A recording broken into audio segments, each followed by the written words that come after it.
Incendiary bombs have demonstrated their destructive scope in the current war.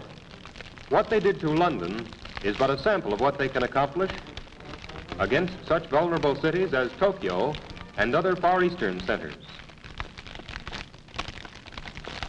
Although incendiary bombs have been used by the Axis to create terror among civilians, their primary purpose is the destruction of military objectives, storage, manufacturing, transportation, and supply facilities that are a nation's sinews of war.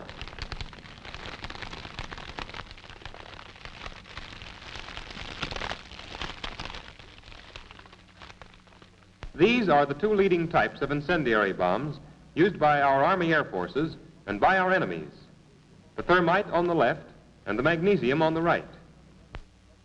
Coal supplies and other readily combustible targets are more generally attacked with magnesium incendiaries because these bombs burn longer, although at a lower temperature than the thermite. Both bombs are dropped and fired in exactly the same manner. The magnesium bomb used here will burn for 6 minutes. Our magnesium bomb has been copied from the British, who place a charge of black powder in every fifth bomb. This explodes during the bomb's reaction, scattering the burning magnesium and increasing the scope of the fire. The possibility of such explosions is intended to create fear among the firefighters and to keep them away from the bomb. Steel oil drums and similar targets, which do not burn readily, are effectively attacked with the thermite bomb because of its extremely high temperature. Such a bomb is being used by the Japanese. The thermite core burns for 1.5 minutes at 4,500 degrees Fahrenheit, melting the steel case of the bomb. The molten metal burns through steel containers and storage tanks, igniting their contents.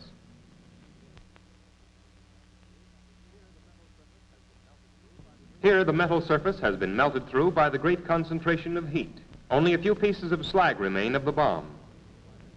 A height of 1 mile or more is required when these incendiary bombs are dropped to gain sufficient momentum to pierce the average roof effectively and to fire on the top floor.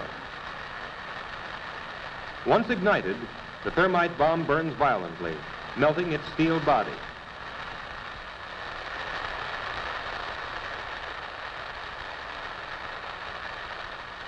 Loose rubbish and inflammable junk will immediately burst into flame, spreading the fire and making it difficult to control. Stuffing the attic with trash is one sure way of handicapping the firefighters. The thermite core's violent reaction will last about 1.5 minutes, during which time the molten steel will flow about, igniting everything it touches.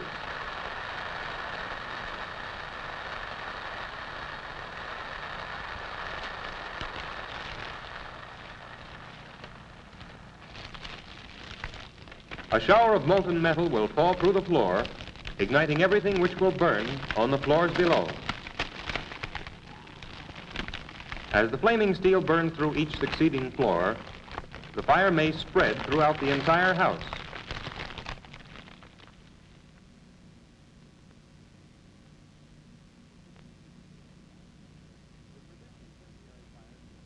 To prevent incendiary fires in the home, the attic should be kept cleared of inflammable rubbish.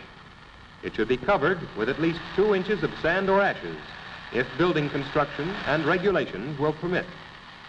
This is the first safeguard against an incendiary. As the thermite bomb burns, it melts its steel body. But the sand acts as a crucible, cradling the molten metal. This prevents it from igniting or burning through the floor. Here, the burned-out bomb shows how the sand confines the molten metal, molding it into one piece. Everything but the nose piece and tail fins have burned. These have been melted into slag. If the layer of sand or ashes is not thick enough to isolate the bomb, the floor may be charred or even set afire. The embers can be extinguished with water or with more sand.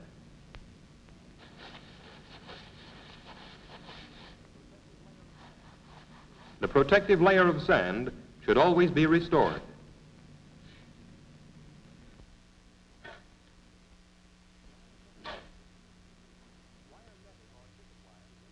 Wire netting or chicken wire can be stretched across the sanded attic to break the fall of the incendiary bomb.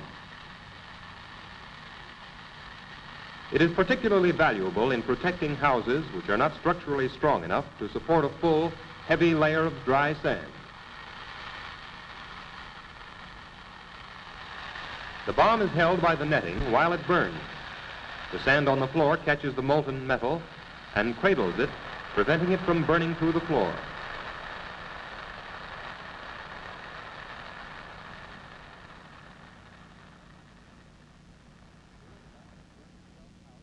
Here, the bomb has burned itself out without penetrating these simple precautionary measures. Should an incendiary bomb set fire to your house despite precautionary measures, don't lose your head. Have someone call the fire department and try to keep the blaze under control.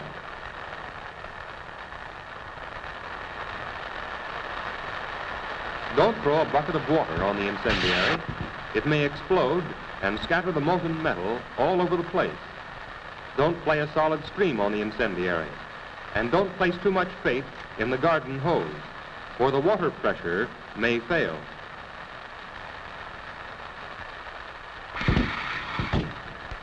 When the firefighters arrive to take over, they should be prepared with special extinguishers. The chemical type that expels foam in water is effective. At least 2 will be needed to blanket the bomb.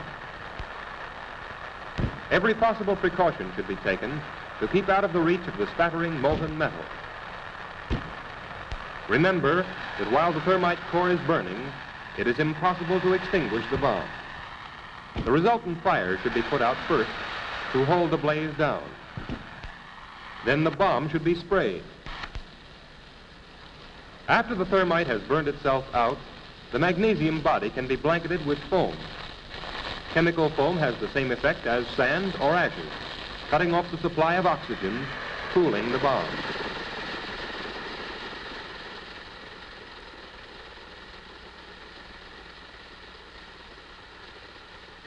The foam should be continued until the bomb is safe to remove.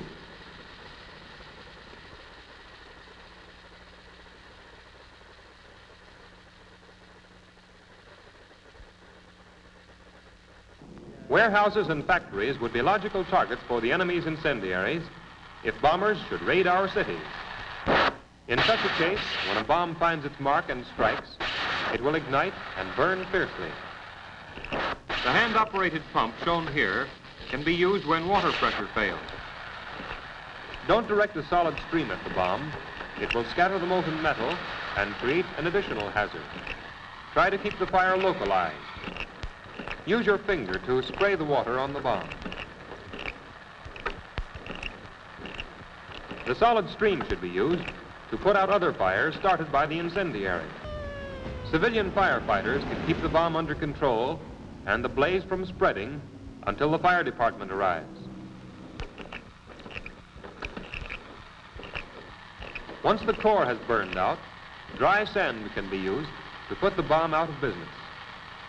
A supply of dry sand should always be available, together with a long-handled shovel and several metal pails. Several inches of sand should be thrown into the bottom of the pail to prevent the bomb from burning through. Sand is then placed upon the bomb itself to smother it.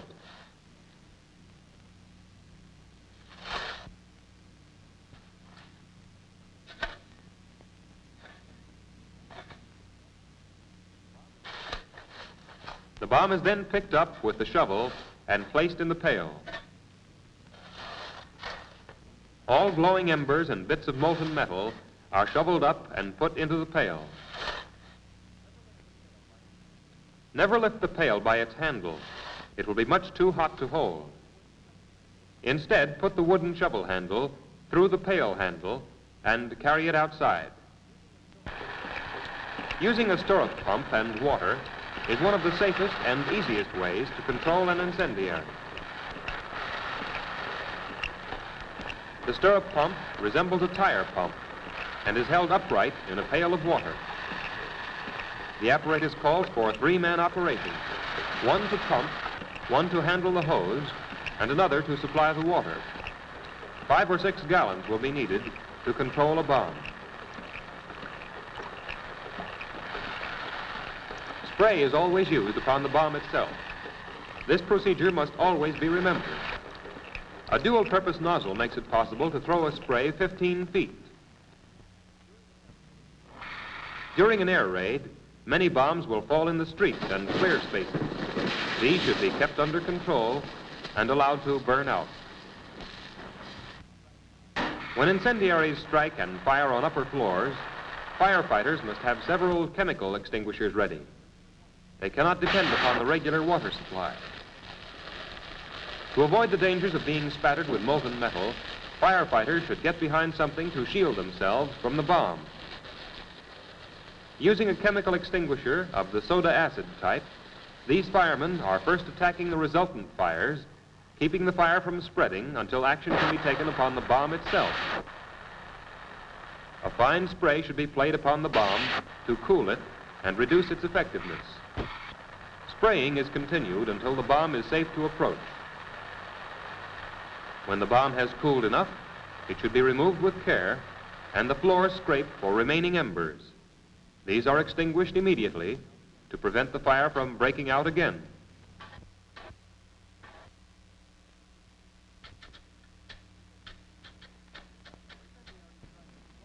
When incendiaries strike in closed areas, care must be taken not to fight the bomb with any extinguisher whose chemical contents react to create dangerous gases.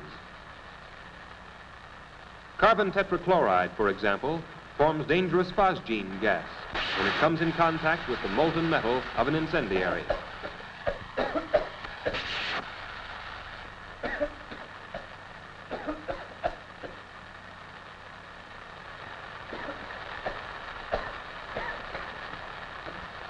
Local fire departments are specially equipped to handle such a situation. In a fire like this, the bomb should be covered with dry boiler ashes, dry sand, or any similar dry, fire-resistant material. Such a covering cuts off much of the oxygen and reduces the danger of the bomb. As soon as it can be safely removed, the bomb should be shoveled into a metal pail lined with dry ashes and covered with more ashes. Remember, these incendiary bombs will burn through almost everything, even concrete. As soon as it is safe to remove, the bomb should be taken outside. A hand-operated pump is a lifesaver when the regular water system fails. The garden hose with a controllable spray nozzle is the handiest means of getting water to the scene of the fire. The stirrup pump, replenished with buckets of water, can be used when water pressure isn't available. In addition to approved chemical extinguishers, dry household ashes and other fire-resistant materials can be used to smother the bomb itself. Dry sand is equally effective and should be available. Boiler house ash and dry fly ash also serve the purpose. Finally, the cleanup tools and accessories should be available and handy. They should be used to finish the remaining embers and to keep the fire from smoldering. Remember, a fire isn't out until the last ember is out. Incendiary bombing raids are intended to disrupt civilian morale and production, and also to destroy vital fuel and essentials. Disruption of transportation and shipping facilities is also an objective, as are the destruction of stores and supplies, for these are the very lifeblood of a nation at war. Remember, everything inflammable is a potential target for incendiary bombs.